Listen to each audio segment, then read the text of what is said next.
Are you looking to play your free hit in game week 18? Have you got a team full of Brentford and Man City options that you need to get rid of? Here is the best free hit team that you can play in game week 18. Let's get into it. Yo, listen up, Rue is stepping up the game. Where fantasy Premier League runs in his veins. From transfers to captains, he's always on top. Guiding you through every game week non-stop. They say Rue got that Salah flow. Welcome to the channel, enjoy the show. Wild cards, free hits with so much vibe. If you're hunting for success, then make sure you subscribe. Good day, mate. Welcome back to the channel. My name's FPL Root and welcome back to another FPL video. So in today's video, like I said, we're going to be talking about the best free hit draft you can build. So a lot of people might be playing their free hit because they have a lot of suspensions, a lot of injuries.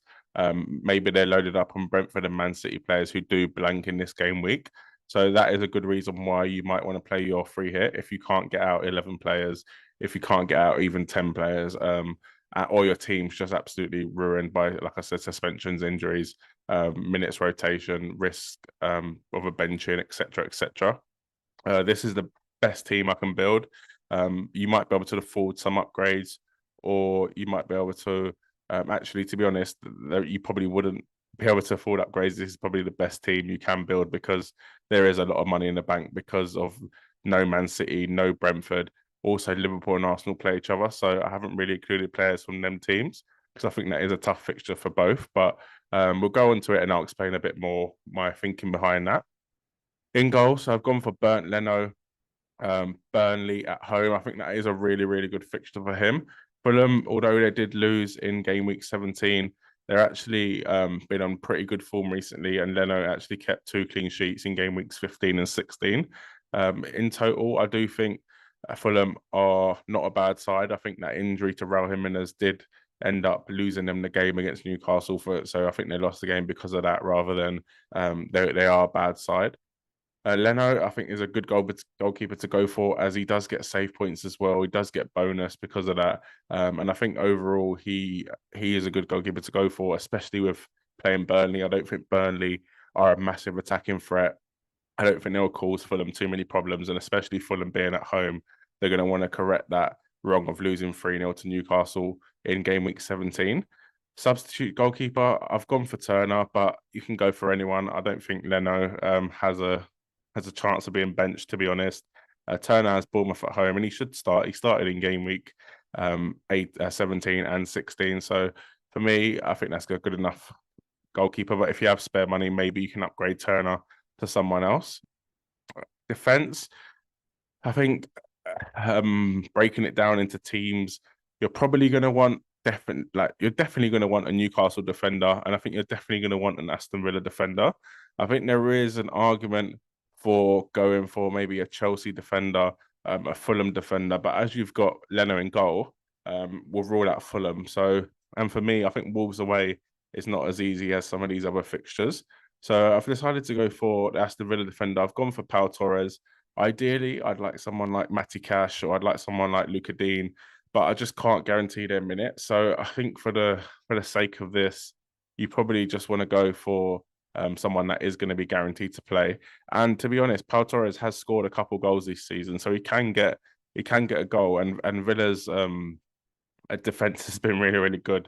They've obviously kept clean sheets against Arsenal and City as well. And at home, they're unbeaten in the last 14 or 15 games. Sheffield United are awful. They're not an attacking threat or a defensive stable either, but they're not an attacking threat. So for me, I think that's a banker clean sheet if there is one. Next to him, I've gone for Trippier. I think with the free hit, you can go for these sort of players. It is a one-off game. Trippier is a great FPL option anyway, but for a one-off game, you're going to want the most attacking out of the back line. And Trippier's just had a break too. He's obviously was suspended for game week 17, so he'll be fit and raring to go in game week 18. And I think Luton away is a good fixture for Newcastle. Having said that, Luton are actually pretty good at home, and Newcastle are pretty bad away from home. But I feel like Trippier with a rest, with the fact that he can attack and he can get assists, he can get goals. We've seen it so far this season. He hasn't scored, but he's got 7 assists which is really, really good for someone that plays for a team that's actually pretty good defensively as well. So I think Trippier is a no-brainer in this free hit draft. Next up, you could go for someone like Robertson, who I've got on the bench, Burnley at home, Colwell.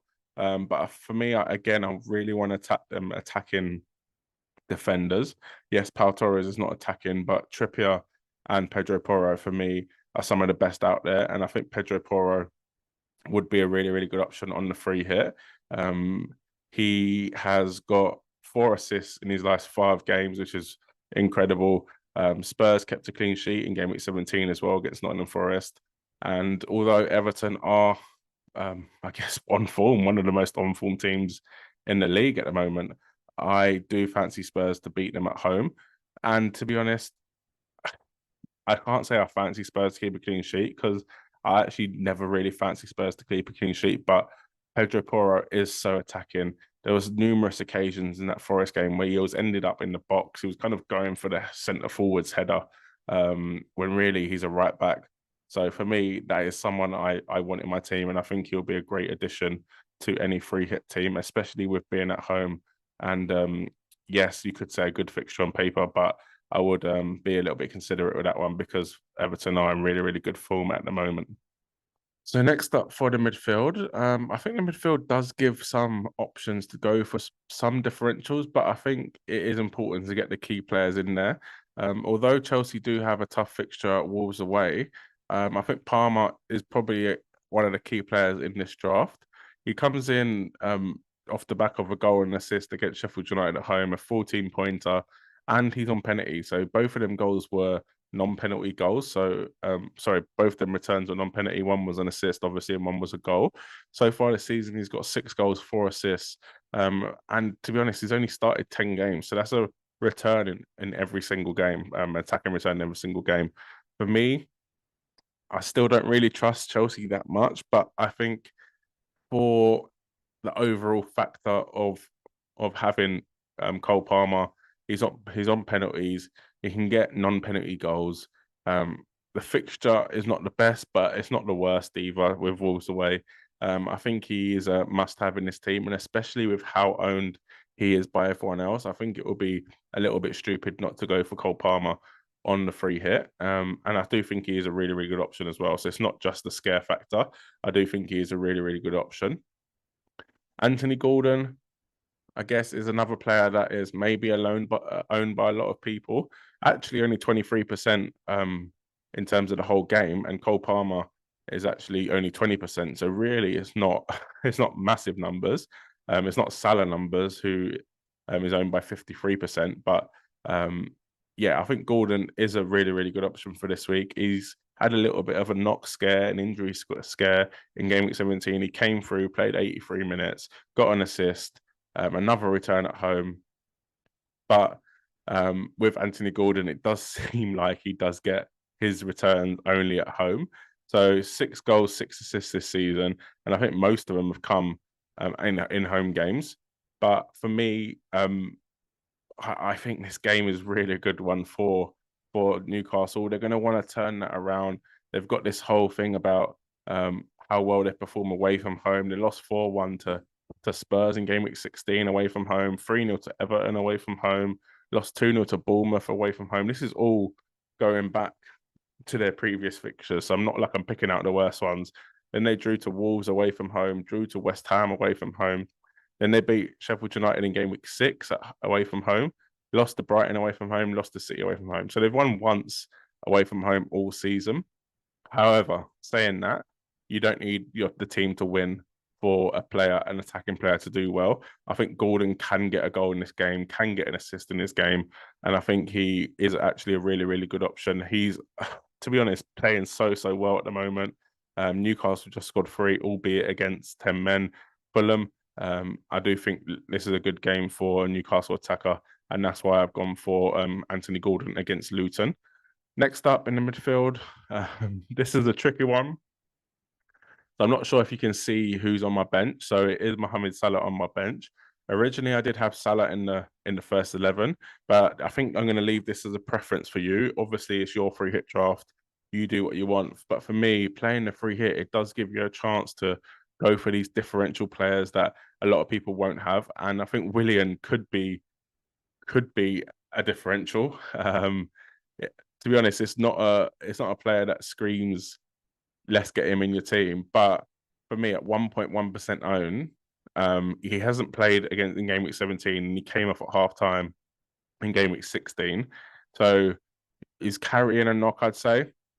But we've seen his form kind of recently: 4 goals, 2 assists in all this season, 12 starts, and not the best, but I think for Burnley at home, I really do want a Fulham attacker.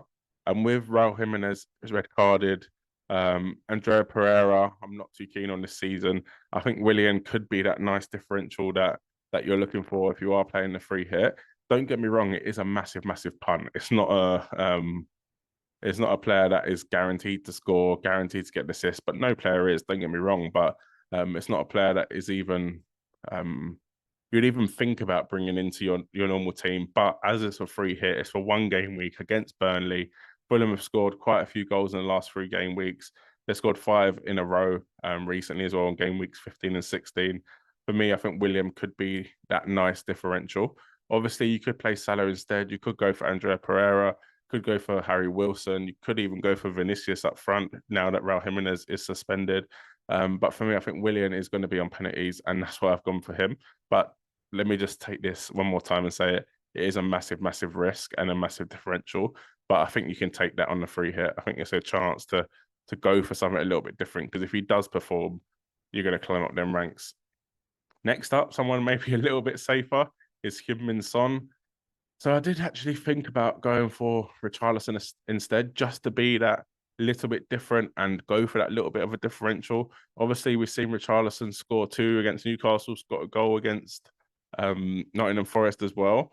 But for me, Son, 41% owned. I think it could be a little bit of I guess, like scoring an own goal if you don't end up putting Son in and he does well. We've seen him do very, very well this season. In kind of like spurts, I'd say. So he's not really consistent with it, but he will get absolute mega hauls. And I think he's kind of almost due one. He got one against Newcastle in game week 16, but he blanked in game week 17. And I think he can do the business against Everton. He's on penalties. He's now going to be playing from the left, which I think to a lot of people you could say, oh, I'd rather him play up front, which potentially you could argue that, but Son is so effective no matter where he plays.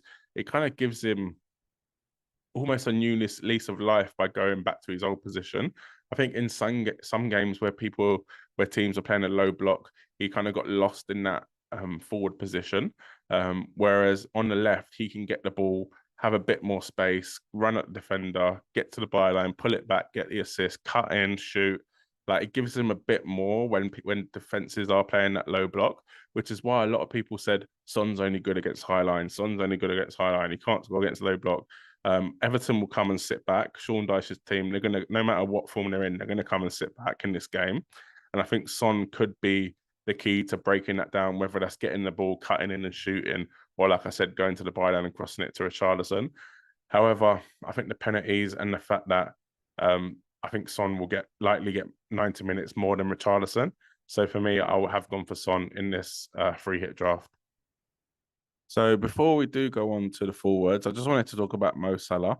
Yes, I know it could seem a little bit stupid not putting Mo Salah in your free hit draft. But like I said, I think this is a chance to go for players that are a bit different and not going to be in your normal team. To be honest, I actually had Salah in the first 11 instead of Willian up until the last minute. But I think Arsenal at home is it's going to be a tough game. I think it's going to be a close game. I know Salah can score goals against anyone. He's scored against City in the past. He's got goals against Man United in the past. He's got goals against everyone in the past. It is Mo Salah. But for me, I just don't see it on paper a good option to go for someone that has Arsenal. It's going to be a top of the table clash. It's going to be a tight game, I think. Both teams are not going to want to lose against someone that has Burnley at home and has scored 10 goals in the last 3 games. For me, I just think it's worth taking that risk. Don't get me wrong, Salah is first sub, and I wouldn't blame anyone for putting Salah in the first 11. That's just my thinking. behind putting Salah on the bench for this draft. But I completely understand why you'd put Salah in the first 11. Now we'll get on to the forwards. I've gone for Callum Wilson. It is a bit of a risk. Isak was rested, so it was said he was rested, but he wasn't just rested for the sake of being rested. He was rested because he's been carrying a long-standing groin injury, and he was only playing because Callum Wilson was out injured. So for me, I do think Wilson is probably not a good option long term, but I think for the next game week, I think you can say that he should start. Yes, he didn't get a goal in the last game in game week 17 against Fulham, but I think Wilson has been so good this season, considering he hasn't started every single game. He started 6 and he scored 7, 1 assist. Incredible strike rate. I think they'll probably want to give Isak a little bit of a break and then bring him back for the Tuesday. I think it's Monday game actually, where Tuesday, where on Boxing Day, where Newcastle play Nottingham Forest at home. I think Isak will play that one. And then Wilson will probably get this other game on Christmas Eve, or 23rd. So it is a risk going for Wilson, but I think if you know closer to the deadline, you'll see maybe Newcastle have a cup game which Isak might play in, and then Wilson will play the weekend. So for me, I think it's wait and see with this one. But for now, I have gone for Wilson. That can be changed to Isak if you think Isak's going to play. Or it could be changed for Vinicius, and then you can bring Salah back in the team. I think there's options. But for me, I have gone for Wilson in this one, as I think he's too good of a striker, too good of a strike rate, too good of a fixture to not include in this team. Next up, Solanke, Forest away. Again, not the easiest place to go to, Forest away, but I think Solanke's form at the moment, I think it's kind of a player that you've got to have in your free hit team. A lot of people brought them into their real teams, and I have too. I brought him in for Haaland, and it's because of his form at the minute. He scored against Luton. Obviously, that game did get abandoned, but he did score in that game. Well wishes to Tom Lockyer in that game. I hope he's having a good recovery and a steady recovery. Man United away, he scored as well. Solanke scored against Villa at home. He's done really, really well this season. 9 goals, 1 assist. And I think this game, albeit a tough place to go, I think, Forest, at the moment, Forest are in bad form. Yes, they put up a spirited performance against Spurs, but I think Bournemouth will go there and actually score a few goals. I think the pressure might get to Forest when it's on them to put a performance, because they're going to be expected to beat Bournemouth in that game, especially in how such bad form they're in. So I think Solanke is a good pick for the free hit. Next up, a player that I think is essential and I think is the best captain option. So Ollie Watkins. To be honest, I don't love Ollie Watkins as FPL option. I know he's done so well this season, but I think for his price, I probably want a little bit more from him. Like, don't get me wrong, 8 goals, 9 assists is incredible. I just want him. I don't know if anyone remembers Lukaku back in the day, playing the top teams, wouldn't score, playing the easy teams, would score loads of goals. I want someone that is a bit more like that when I've got them in my FPL team. With someone like with Ollie Watkins, for example, we'll look earlier on in the season. So Burnley away, only got an assist. Palace at home, an assist. Which, don't get me wrong, assists are good, but I want goals. Luton at home, blanked. Forest away, blanked. Whereas in games like Tottenham away, he got a goal. Chelsea away, he got a goal. So tough games. Newcastle away, got an assist. So in tough games, I think he does do a little bit better. So I'm a bit worried about this one. And I think with Ollie Watkins, the fact that he's not on penalties puts me off as well. But forget I said all that. I still think he is a great option. It's just what I prefer in my FPL players. And I think for a 1 week punt, free hit, Sheffield United at home, who are terrible. Villa are incredible at home. Ollie Watkins, I think, is gonna have a field day, and I think there's definitely a chance he could get a couple goals in this game, and that's why I think he is the best captain option. Let me know what you think of this team in the comment section below, and make sure you please like this video. It really does help me out, and subscribe if you're new as well. And good luck for the game week.